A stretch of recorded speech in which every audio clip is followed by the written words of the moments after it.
옆 사람에게 한번 선포해 볼까요? 성령 충만하십시오. 네, 한 번 더 인사하겠습니다. 말씀 또한 충만하십시오. 네, 하나님 하늘 예배하며 동행하고 전하는 하늘 공동체 되시기를 축복합니다. 사도 바울은 로마에 가서 재판을 받기로 결정이 되어 이제 로마로 가는 여정이 시작되었습니다. 그는 이 가이사랴를 출발해서 로마까지 가야 하는데 그 거리가 이 직선 거리로는 2,300km 정도 된다고 해요. 실제 움직이는 거리로 환산하면 3,500km에서 4,000km 정도 되었을 것이라고 추정하고 있습니다. 이 거리가 약간 감이 안 오실 것 같아서 제가 이게 구글 지도를 펼쳐가지고 한번 재봤어요. 이 거리를 대략적으로 우리나라 서울 기준으로 봤을 때 직선 거리로부터 서울서부터 필리핀까지가 약 2,600km입니다. 그러니까 바울이 서울에서 출발했다고 생각했을 때 필리핀까지 가야 되는 상황인 거예요. 정확하지는 않아도 아마 우리나라에서 필리핀까지 육로와 배를 이용해서 가면 한 3,500km 정도 될 것 같습니다. 배를 타고 필리핀까지 가야 되는 거예요. 비행기 타면 필리핀까지 4시간이면 가는데 이제 그 거리를 육로로 이동하고 또 배를 통해서 이동해야 되는 것이죠. 거리도 거리지만 이 당시 주후 1세기 AD 1세기의 이동 수단이라고 하면 일반적으로 도보를 이용했습니다. 도보. 그리고 로마의 통치 아래 있던 나라들은 그 로마에 잘 정비된 도로망이 있었기 때문에 마차와 수레도 용이했지만 일반적으로 도보, 그리고 좀 이제 지위가 있거나 돈이 좀 있는 사람들은 말이나 노새를 이용했다고 하죠. 그리고 나라와 나라 간을 이동할 때는 육로로 이동하면 너무나 긴 시간과 이 중간에 도적들에 대한 위험들, 그리고 이 들짐승들에 대한 위험이 있기 때문에 이 배편을 이용했습니다. 그때는 범선이라는 배를 이용했어요. 이 범선은 바람을 이용한 배로 이 다음과 같은 배를 뜻합니다. 되게 멋있죠. 이런 배가 범선이에요. 이 사진과 같이 돛을 달아서 풍력을 이용해서 항해를 하는 배이죠. 이 사도 바울이 이런 크고 안전한 배를 탔으면 이 사도 바울도 좋고 너무나 다 좋았겠지만 사실 사도 바울이 탔었던 배는 훨씬 더 작고 초라한 초창기 범선의 형태였습니다. 이 다음과 같은 배인데요, 사진을 한번 더 볼까요? 굉장히 초라해졌죠. 네, 주후 1세기경에 탔었던 이 범선의 형태인 것입니다. 실제 실사진을 보면 이러합니다. 약간 이렇게 작은 배를 타고 2,300km 가는 거예요. 사실 여러분도 이제 필리핀 간다고 생각했을 때 이런 배를 타고 간다고 생각해 보세요. 가실 분 계십니까? 가겠습니다. 많이 없을 것 같지만 사도 바울이 이런 작은 배를 타고 이 가이사라부터 로마까지 가야 했던 것입니다. 근데 이 사도 바울이 가이사라를 출발하여 시돈에 이르렀을 때 역풍이 불었어요. 이 돛이 달린 배이기 때문에 바람에 아주 민감합니다. 그래서 이때의 시기에서 가장 중요한 것은 바람이 어느 쪽으로 부는가를 잘 알고 출발을 해야 되는 것이었어요.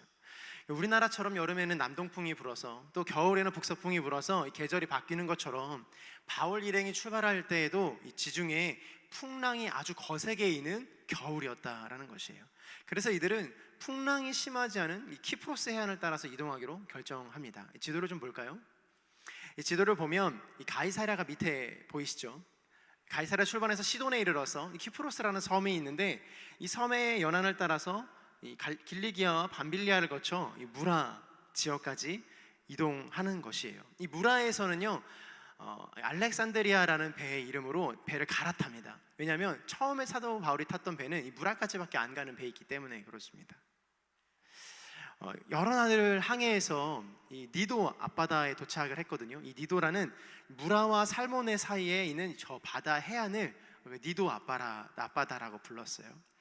그래서 이 살모네를 거쳐 이 크레타 섬을 끼고 아래로 돌아서 미항이라는 아름다운 항구, 오타나네요. 아름다운 항구라고 되어 있는데 아름다운 항구 이 미항에 도착하게 되는 것이에요. 그런데 이 몇몇 현대의 사람들이 사도 바울의 이 로마행을 보면서 이 누가가 어쩜 이렇게 정밀하게 잘 썼는가에 대한 의문을 품었어요. 누가가 실제 이 길을 동행한 것이 아니고 사도행전을 기록하면서 어떻게 이렇게 세세하게 기록할 수 있었을까에 대한 질문이 있었던 것이죠. 이 누가의 정확성이 옳다는 것을 입증하는데 가장 많이 기여한 사람이 있습니다. 이 스코틀랜드 사람인데 제임스 스미스라는 사람이 30년 이상 그가 요트 조종을 하고 이 아마추어 지질학자이며 겨울에는 이 바울의 항해를 따라 조사하면서 지낸 소위 이 지중해 기후에 정통하고 이 고대와 현대 세계 모두 이 항해술과 이 선박 조종술을 연구한 사람이었습니다. 그 사람이 1848년에 쓴 사도 바울의 항해와 파선이라는 책을 보면 이렇게 기록되어 있어요. 사도행전 27장의 항해 여정을 쓴 기록물을 보면 누가는 전문 항해사이거나 물에 익숙한 사람은 아니다. 그의 글을 전혀 뱃사람답지 않지만 실제로 관찰한 것이 아니라면 항해에 대해 모든 부분에서 앞뒤가 들어맞는 기사를 쓰지 못했을 것이다 라고 기록하고 있죠. 그러니까 누가가 이 사도 바울의 모든 여정을 동행한 것은 아니지만 이 전도 여행을 하면서 실제로 본 것이에요. 바울의 여정을 보면서 세세하게 기록했다는 거예요. 근데 그의 기록들을 보면 어떤 항해적인 전문 지식으로 기록한 것이 아니라 그냥 그의 언어로 기록했지만 그것들이 너무나 앞뒤가 잘 맞는 것을 볼 수 있다라는 것이에요. 즉 너무나도 이 어려운 상황 속에서 이 누가와 베드로가 이 로마로 가는 여정들을 선택했다라는 것은 틀림없는 사실이다라는 것이에요. 여기까지도 너무나도 어렵게 이 크레타 섬에 도착했죠. 이 미항이라는 곳에 도착했습니다. 그러나 그들은 너무나도 지쳤어요. 많은 시간이 소요되고 우리는 이렇게 짧은 시간 동안 바로 살펴볼 수 있었지만 역풍을 만나 해안선을 돌면서 온 것이기에 그들은 목숨을 건 항해를 한 것입니다. 악천후로 인해 이 배는 오랫동안 지체했으며 그들은 위험한 시기에 항해를 계속해야 할지 아니면 멈춰야 할지 결정해야 되는 순간이 찾아온 것입니다. 앞서서 설명드렸지만 이 지중해의 항해는 보통 11월 초쯤 마쳐야 합니다. 왜냐하면 겨울에는 아주 강한 강풍이 불기 때문이죠. 그런데 그들은 계속해서 항해를 하려고 했던 것이에요. 그때 사도 바울이 이렇게 충고합니다. 본문 10절입니다. 시작.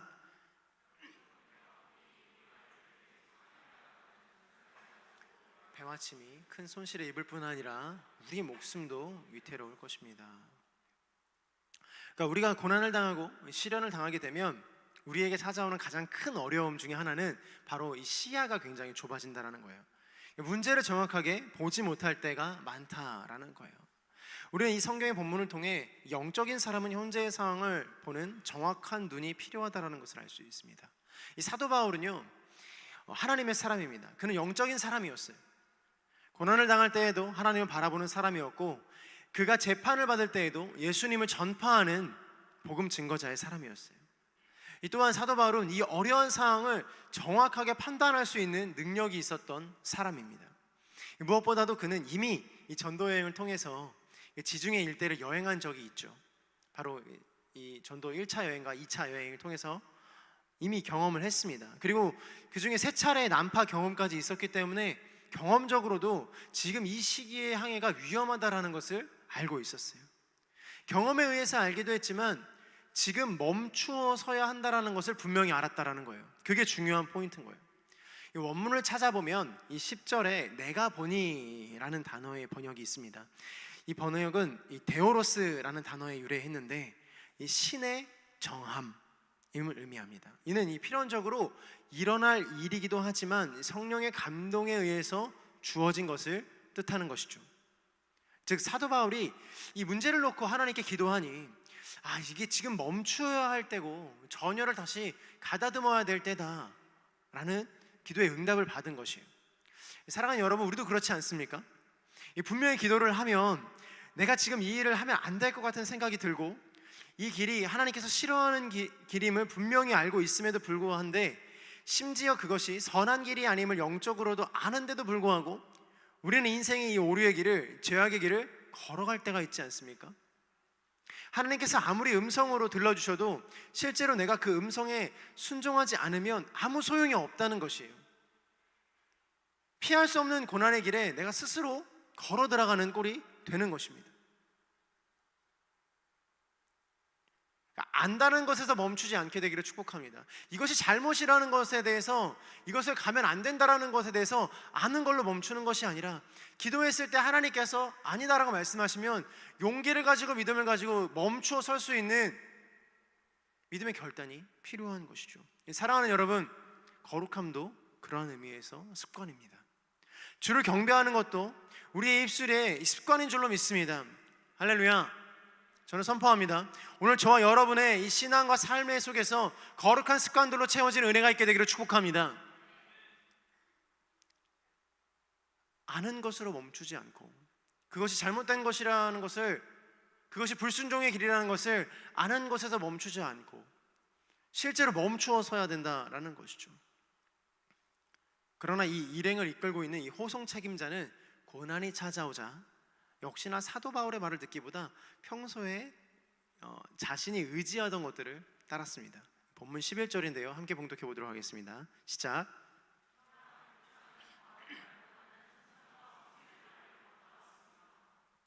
고난이 찾아오면 우리는 우리 인생에 역경을 겪고 단순히 막 숨이 차고 지친다고 생각하죠. 이 일들이 언제 해결될까? 이 시간이 빨리 지났으면 좋겠다. 소위 버티기를 합니다. 그러나 고난이 찾아오는 것은 다른 의미로 믿음을 보일 시기가 찾아왔다라는 것입니다. 사랑하는 여러분, 믿음은 마치 이 여권과도 같은 거예요. 이 여권이 있는 사람은 여행을 할 수 있잖아요. 인생이 여행과도 같다라고 했을 때 그 여행에서 가장 필요한 것이 여권이지 않습니까? 국내 여행이란 뭐 지도 좀 될 수도 있겠지만 해외 여행에서 제일 필요한 것은 여권이에요. 아무리 돈이 많아도 시간이 많아도 여권이 없으면 출국을 조차 할 수 없고, 설령 출국을 했다 할지라도 다시 돌아올 수 없지 않습니까? 그런데 이 여권을 우리가 여행하는 내내 손에 쥐고 다니면서 막 보여주고 다니지 않잖아요. 어디 깊숙한 곳에 넣어놓고 있다가 결정적인 순간에 이 여권의 힘이 발휘하게 되는 사건이 찾아오게 되는데, 그때가 언제예요? 출국을 위해 혹은 귀국을 위해 수속대라는 그 시험대 앞에 설 때이지 않습니까? 시험대 앞에서 우리가 누구인지를 증명해야 되는 사건들이 찾아오는 것입니다. 그러니까 아무리 우리가 한국인처럼 생겼다고 해서 한국으로 귀국할 수 없고, 아무리 한국에서 오래 살았다고 해서 내가 한국인임을 증명할 길이 없는 거예요. 우리가 그리스도인처럼 교회에 매주 나온다고 해서, 기도를 한다고 해서 진짜 크리스천이 아니라는 이야기입니다. 예수 그리스도로 주라 시인하는, 진정으로 자신의 주권을 주님께 맡겨드리는 사람이어야지만, 즉 고난이 찾아오더라도 믿음을 잃지 않고 여전히 자신의 가슴 속에 믿음이라는 신뢰가, 이 믿음이라는 의지를 보이는 사람이 고난의 때에 믿음의 사람으로 거듭나는 줄로 믿습니다. 믿음은 보일 때가 있습니다. 믿음은 그 믿음의 힘을 발휘할 때가 있는 거예요. 그러므로 사랑하는 여러분, 믿음이 없다고 너무나 낙심하지 마십시오. 분명히 여러분의 믿음의 생활을 하면서, 그러나 믿음의 정진의 역할을 하면서 계속해서 말씀과 찬양으로 내 마음 가운데 하나님의 생각들과 하나님의 마음들과 하나님의 뜻과 비전들을 쌓아 놓는다면 그것을 보일 때가 찾아온다라는 거예요. C.S. 루이스는 믿음에 대해서 이렇게 이야기했어요. 믿음이란 이성이 제시한 결론에 대해 감정의 변화를 이유로 쉽게 흔들리지 않는 것이다라고 이야기했습니다. 즉 믿음이란 우리의 이성이 제시한 결론에 의해 우리의 감정과 생각으로 스스로를 혼란스럽게 할지라도 여전히 주님을 신뢰하고 믿는 마음이 있어야 한다라는 것이에요. 참 감사한 것은 우리의 인생이 늘 고난 가운데만 있지 않다는 것이에요. 우리의 인생의 순품 또한 불어옵니다. 오늘 본문 13절인데요, 함께 봉독해 보도록 하겠습니다. 시작하자 그들은 자기들이 바라던 대로 됐다고 생각했습니다. 그래서 그들은 닻을 올리고 크레타 섬 해안을 따라 항해했습니다. 우리 인생이 알다가도 모르는 것이 잘못된 결정을 할 때라도 늘 잘못된 길로 가지 않는다라는 거예요. 그러니까 내가 잘못된 결정을 했을 때 즉각적으로 그 잘못된 결정의 피드백이 오지 않는다라는 거예요. 결국 마지막에는 이 패망의 길로 가서 모든 것이 망가진 상태가 되긴 하겠지만, 그럼에도 불구하고 이 악한 길에서 혹은 이 잘못된 선택이 우리의 인생을 즉시 망가뜨리지 않는다라는 거예요. 그런데 여러분 잘 들어보십시오. 그것이 사단의 트랩이에요. 그것이 사단의 전략, 전술인 거예요. 이 사단의 전략은 절대로 악한 것을 이용해서 우리를 무너뜨리지 않습니다. 그러니까 좋은 것, 선한 것이라고 생각되는 것을 이용해서 더 좋은 것, 더 높은 가치에 있는 것을 취하지 못하게, 그것들을 망가뜨리는 것이에요. 자, 예를 들어 보겠습니다. 동성애와 차별금지법 어떻습니까? 우리가 이제는 너무나도 이거에 대해서 사실 너무 많이 들었기 때문에 이게 잘못됐다라는 것은 이제 다 알아요. 다 알아요. 근데 처음에 어땠습니까? 약간 헷갈리는 분들도 계셨을 거예요. 모든 사람이 평등해야 된다, 인간이 차별하면 안 된다 라는 아주 기본적인 개념으로 더 높은 가치의 창조 질서를 무너지게 했어요. 평등해야 되는 거 맞습니다. 인간이 차별하면 안 되는 것도 너무나 당연한 원리이고 원칙입니다. 이 시대를 살아가는 사람이라면 너무나 당연한 이야기예요. 여기에 부정하는 사람은 없습니다. 그러나 이것들을 이용해서 어떻게 했습니까? 창조의 질서가 무너지게 하고 있지 않습니까? 근데 단번에가 아니에요. 점점 사람들의 마음 가운데 이것들을 심어서 평등이라는 것으로, 평화라는 것으로 하나님의 창조 질서를 계속 무너뜨리고 있는 것입니다. 우리는 평화를 원하지 않는 것이 아니에요. 우리는 화평을 원하는 것이 아니에요. 우리도 평화를 원하고, 우리도 질서를 원합니다. 우리도 함께 사는 세상을 너무나도 간절하게 원합니다. 그러나 사단은 그렇게 하지 않아요. 이게 맞다라고 이야기하면서 창조의 질서를 무너뜨리기 시작합니다. 이것에 동의하지 않는 사람은 마치 시대에 뒤떨어지는 사람처럼 만들어버리고 문화인이 아닌 사람처럼 만들어버렸어요. 사단은 나를 정말 나쁘게 만들어서 죄악의 길로 빠뜨려 악한 사람이 되는 것을 원하지 않아요. 그렇게 하지 않습니다. 내가 하나님보다 더 좋아할 만한 것을 계속 나에게 가져다 주는 거예요. 그게 관계일 수도 있고요, 어떤 내가 좋아하는 어떤 것일 수도 있고요, 어떤 성적인 것일 수도 있고요, 우상을 섬기는 일일 수도 있어요. 내가 좋아하는 것들을 계속해서 내 눈앞에 비추면서 내가 계속 그것들을 바라보게 하는 거예요. 그냥 내가 하나님보다 더 좋아할 만한 것들을 계속 나에게 가져다 주는 거예요. 내가 망가지지 않도록 하는 거예요. 완전한 악인이 되게 하지 않습니다. 하나님이 없어도 내 삶이 영이 되고 유지될 수 있도록 하는 거예요. 내가 좋아하는 것도 마음껏 할 수 있도록 해줍니다. 그러다가 결국 그 인생에서 하나님이 지워지도록 하는 것이에요. 그것이 사단의 전략 전술인 것입니다. 나는 그냥 내가 좋아하는 것을 선택했는데 어느새 나의 인생에 하나님이 없어진 거예요. 사랑하는 여러분, 너무 좋아하는 것만 하려고 하지 마십시오. 때로는 하기 싫은 어려운 것들도 해야 되는 것입니다. 그것이 예배하기 싫을 때, 찬양하기 싫을 때, 기도하기 싫을 때, 말씀 보기 싫을 때이기도 합니다. 스스로를 너무 사랑해서 스스로에게 하는 스스로의 마음의 소리를 너무 귀 기울이지 마십시오. 왜 한 영혼이 내가 돼야 되는 것입니까? 나는 잘 살고 있지 않습니까? 내 한 영혼, 내 감정이 너무나도 중요한 사람들이 있어요. 여러분, 내 안에 울리는 마음의 소리는 때로는 우리를 너무나도 혼란스럽게 해요. 그러므로 사랑하는 여러분, 축복합니다. 성경의 가르침을 따라 살아가게 되기를 축복합니다. 말씀대로 살아가게 되기를 축복합니다. 내 마음은 여전히 싫다라고 이야기하는 순간에 순종의 제사를 드리는 것이에요. 그래서 제사라고 표현하는 것입니다. 무엇인가를 각을 쪼개서 바쳐야 되는 것, 피를 봐야 하는 것. 내 마음의 뜻대로 살아가는 것이 나의 인생을 평안하게 만들지 않는다니까요. 내가 하고 싶은 대로 살아가는 것이 나의 인생의 신앙이나 믿음이나 학업이나 그 어떤 것도 나를 평안하게 만들지 않습니다. 그러므로 사랑하는 여러분, 인생의 순풍을 너무 좋아하지 않게 되기를 축복합니다. 인생의 순풍을 타고 너무 높게 날다 보면 하나님을 잃어버리게 돼요. 내가 너무나도 잘나고 싶고, 내가 너무나도 성공하고 싶고, 내가 너무나도 부유하고 싶고, 내가 너무나도 명예롭게 살고 싶다, 다 좋습니다. 그러나 그것들에 집중할 때 정작 우리가 집중해야 될 하나님을 잃어버리게 되는 게 사단의 전략이라고요.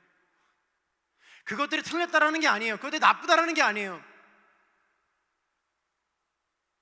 내가 인생의 순풍을 맞아 하나님 좀 날아보겠습니다. 하나님, 드디어 때가 왔습니다. 하나님, 나를 드디어 인생의 순풍 가운데로 보내셔서 이제는 나의 인생을 펼칠 수 있게 해주셨습니다. 맞아요. 그것 또한 하나님의 축복이자 하나님의 은혜입니다. 인생이 잘 되는 것이 다 사단의 유혹입니까? No, 아니에요. 당연히 아닙니다. 인생을 도우시는 분이 주님이셔서 우리의 인생을 풍요와 사랑으로 이끄십니다. 사랑하는 여러분, 저는 여러분이 손대는 것들마다 하나님께서 풍성하게 해주셔서 은혜가 넘치기를 축복합니다. 손대서 기도하는 것들마다 은혜가 넘쳐서 저 사람으로 말미암아 정말 하나님의 은혜가 있구나라는 것을 증명하게 되는 인생이 되길 축복합니다. 그런데 아이러니하게도 하나님께서 주신 은혜와 사랑으로 순풍을 단 인생일지라도 우리의 죄성 때문에 하나님을 잃어버리는 여정 가운데로 빠져든다라는 거예요.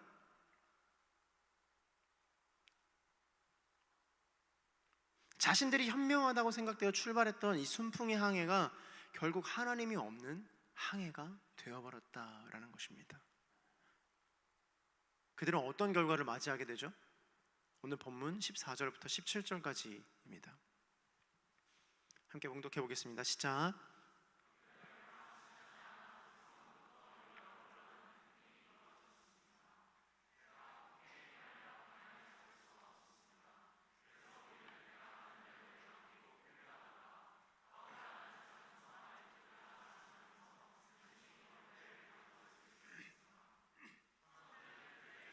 그리고 밧줄을 내려 채를 둘러맸습니다.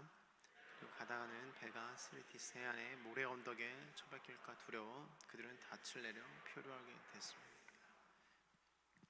27절에 이 스르디스 해안의 모래 언덕에 처박힐까 두려워 그들은 닻을 내려 표류하게 됐다라는 표현은 그 해안이 너무 낮아서 배가 모래 언덕에 탁 걸리게 되면 오도 가도 못하는 상황이 되니까 닻을 올려서, 여기 내려라고 표현했지만 닻을 올려서, 표기의 오류가 아닙니다.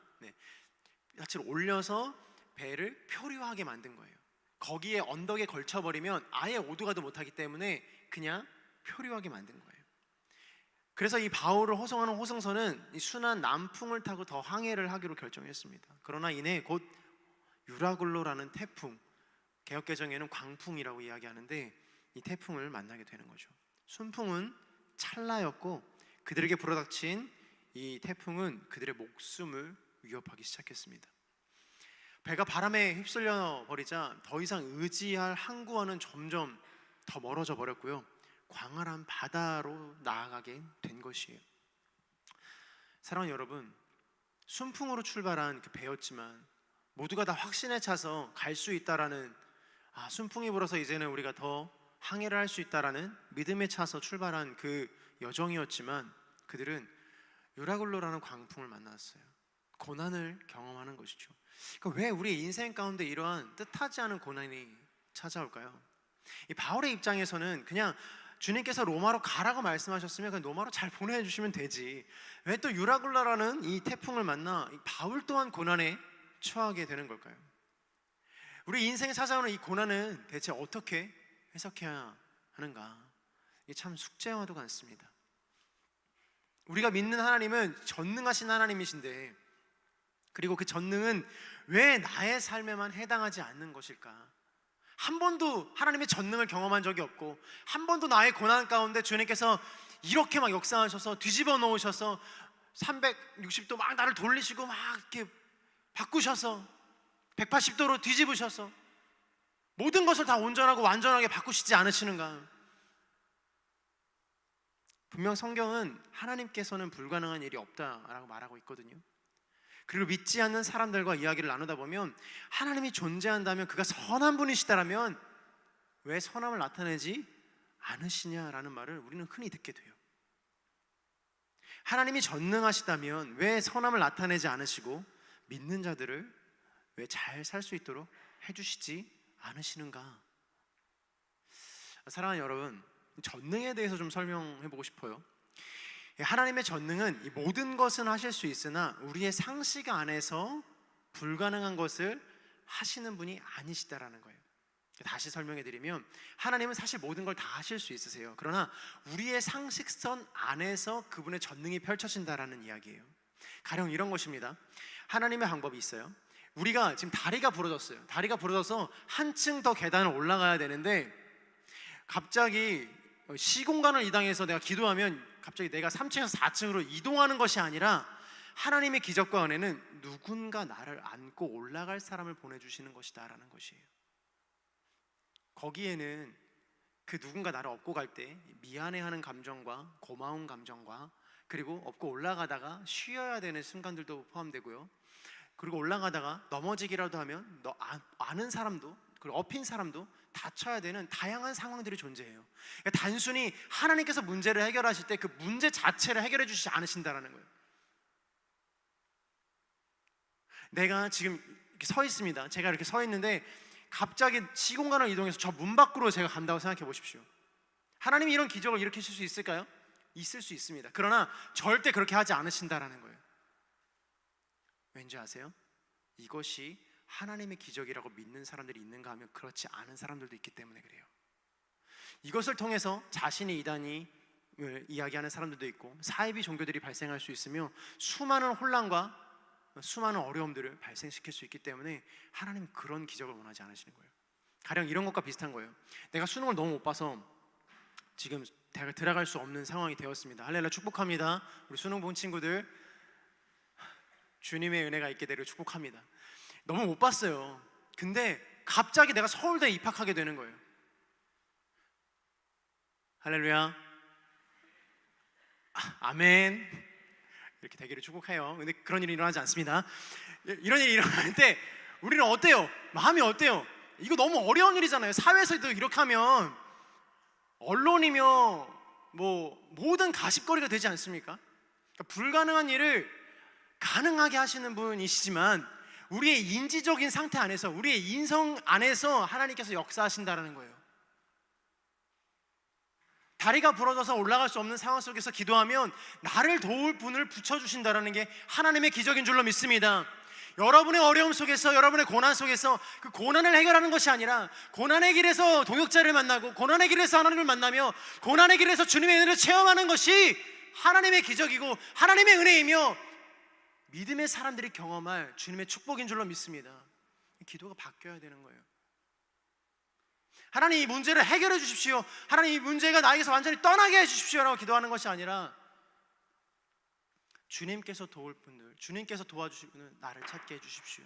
주님, 내가 또 도울 사람들을 발견하게 해 주십시오라는 기도가 저 여러분의 기도가 되기를 축복합니다. 그러므로 주님께서는 주님을 의지하고 선택하기를 바라며 기다리시는 거예요. 단순히 전지전능을 의지하여서 하나님 앞에 이 전지전능을 바라고 기도하는 것이 아니라 그게 보이지 않을지라도 주님을 의지하고 선택하기를 바라신다는 것이죠.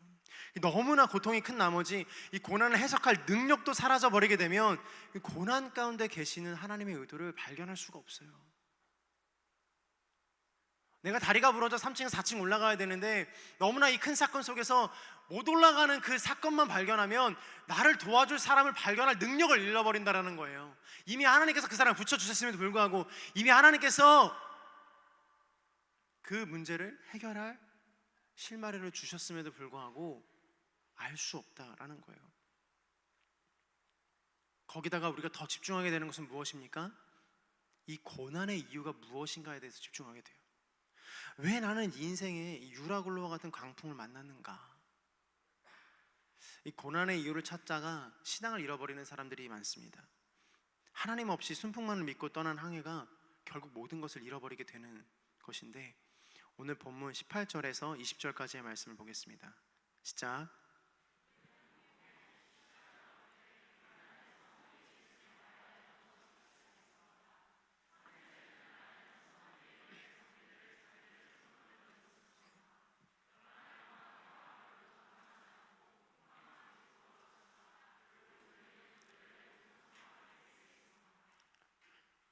이들은 순풍을 믿고 떠났어요. 인생에 잘 되는 순간들에 드디어 나는 할 수 있다라고 생각되는 그 지점 속에서 이제는 하나님 괜찮아 라고 이야기하며 인생 여정을 걸은 거예요.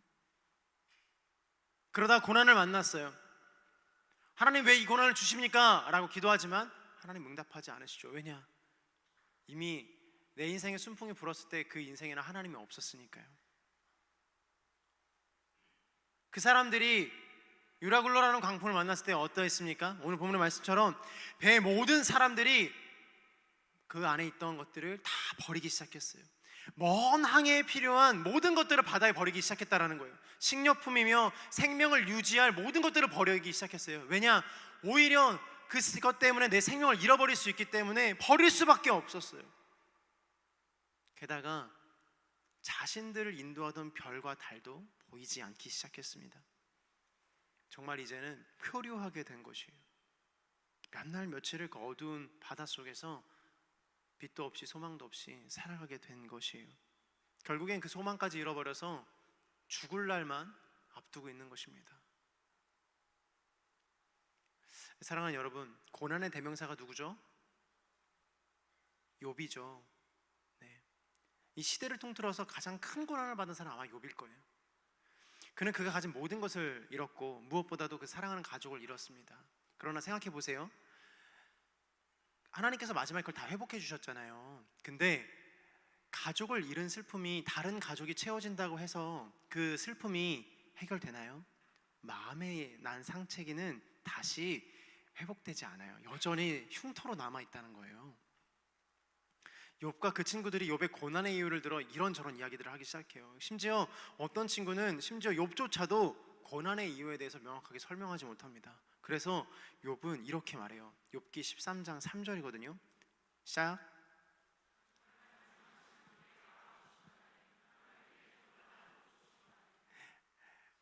그러신 분 계세요? 하나님께 좀 나의 고민을 따져묻고 싶으신 분이 계세요? 욥도 그랬어요.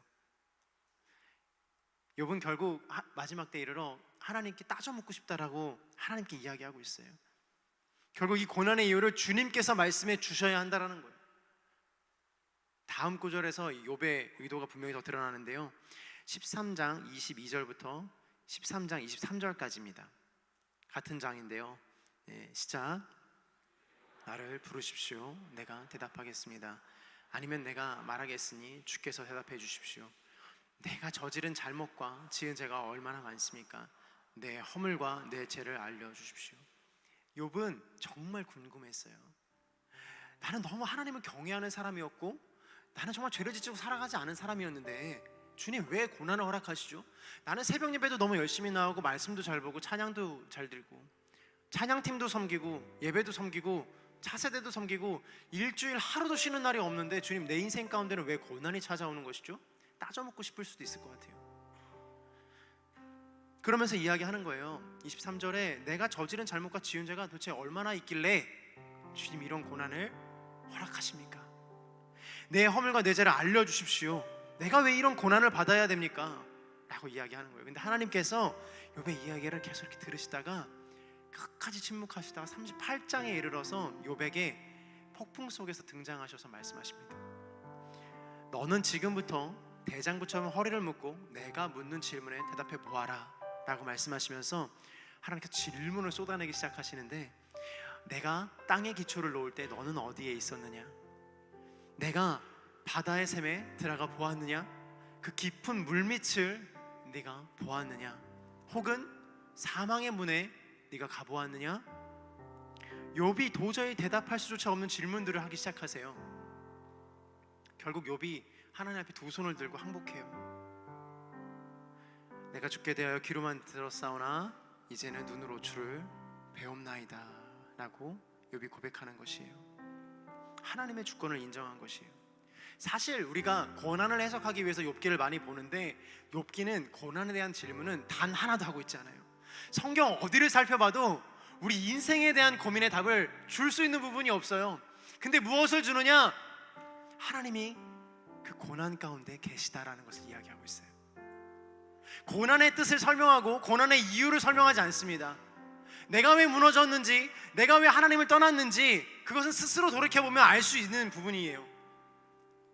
이유가 없는 어려움, 이유가 없는 고난.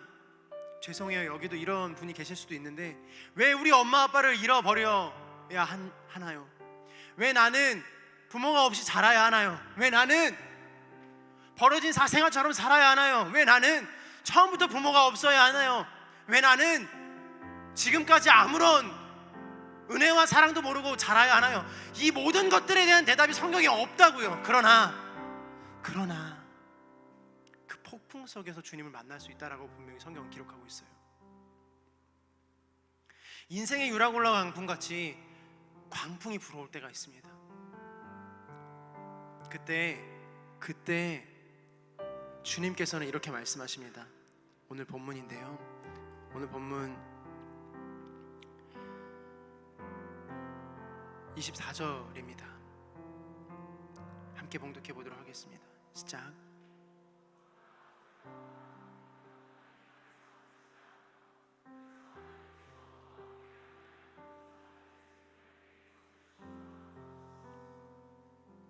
다시 한번 주님께서 사명을 보여주세요. 다시 한번 주님께서 비전을 보여주세요. 인생의 답은 보여주세요. 유라굴로 광풍이 왜 왔는지 설명하고 있지 않다니까요. 너희의 죄 때문이다, 순풍에서 하나님이 없었기 때문이다 라고 말하지 않아요. 그냥 비전을 보여주시는 거예요. 그냥 말씀을 보여주시는 거예요. 하나님을 드러내주시는 거예요. 할렐루야. 오늘 저와 여러분들의 삶 가운데, 우리 고난 가운데 하나님께서 그의 얼굴을 비추사 평강 주시기 원하시는 하나님의 음성을 듣는 은혜가 있게 되기를 축복합니다. 그걸 봐야 돼요. 그래야 우리의 인생이 흔들리지 않는 거예요. 사람이 채울 수 없고 인생의 어떠한 것도 우리를 채울 수 없습니다. 성공도, 돈도, 관계도, 그 어떠한 축복도 우리를 채울 수 없는 거예요. 하나님께서 심령으로 우리를 창조하시고 코에 생기를 불어넣어서 만들어주셨기 때문에 그 코에 입힌 생기를 우리가 회복할 수밖에 없는 거예요. 그 생기 때문에 살아갈 수밖에 없는 거예요. 생기를 잃어버린 사람은 마른 뼈와 같은 사람이 될 수밖에 없는 거예요. 그래서 우리 안에 하나님이 주시는 생기가 있어야 되는 것이에요. 욥은 그 고백을 하며 하나님의 주권을 인정합니다. 이때부터 사실 욥은 자신에게 닥친 고민은 안중에도 없었어요. 하나님만 보고 있는 거예요. 하나님만 이렇게 보고 있는 거예요. 하나님만 보고 있는 거예요. 인생의 시선을 내리면 너무 주변에 내 고난과 아픔과 슬픔들이 너무나도 많은데 그거 안 보고 하나님만 이렇게 보고 있는 거라고요.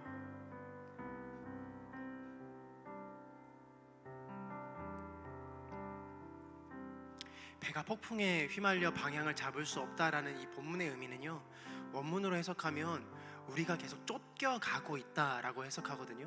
근데 폭풍에 휘말린 것이 어떠한 힘에 붙들려 끌려가는 형태가 된 거예요. 순풍인 줄 알았던 이 바람이 이내 곧 나를 붙들어 이리저리 막 흔드는 거예요. 내가 이 길이 맞는 것 같아서 갔지만, 내가 인생의 순풍이 부르는 것 같아서 이 길로 갔지만 되려 그 힘이 나를 붙들고 이리저리 휘두르고 있는 거라고요.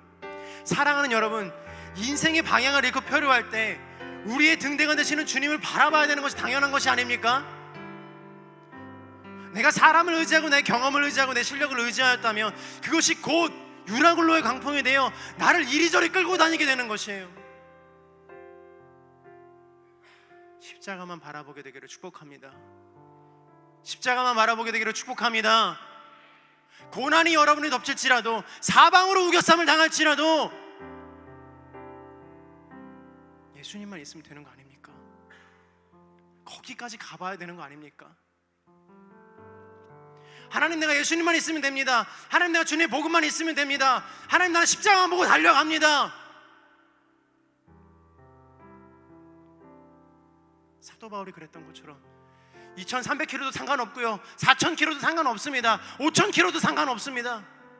작은 배를 탈지라도 그 배가 표류하여서 어디로 갈지 모르는 유라굴로 강풍을 만나 죽음이 도사리고 있는 그곳까지 가올지라도, 나의 인생이 어디로 갈 바를 몰라 표류하고 있을지라도 주님의 은혜로 말미암아 주님께서 주시는 그 은혜와 사명으로 내가 가겠습니다. 인생의 폭풍을 만나셨습니까? 그때가 하나님을 만날 때일 줄로 믿습니다. 폭풍 가운데 주님을 만나는 거예요. 여러분들은 사방으로 우겨쌈을 당하여도 망하여지지 않습니다. 여러분들은 사방으로 우겨쌈을 당하여도 죽지 않습니다. 세상이 뭐라고 해도 여러분들은 하나님의 사람입니다. 그리스도 없이 나를 채우려고 하지 마세요. 그리스도를 거부하고 혼자 힘으로 살아가려고 하면 할수록 내 안의 것들로만 나를 채우게 될 뿐이에요. 아무리 스스로 잘하였다고 의기양양할지라도 여전히 내 안에 하나님이 없다면 아무것도 아닌 메마른 뼈와 같은 사람이 되는 것이에요. 이 시간 찬양 하나 하고 같이 기도했으면 좋겠는데요.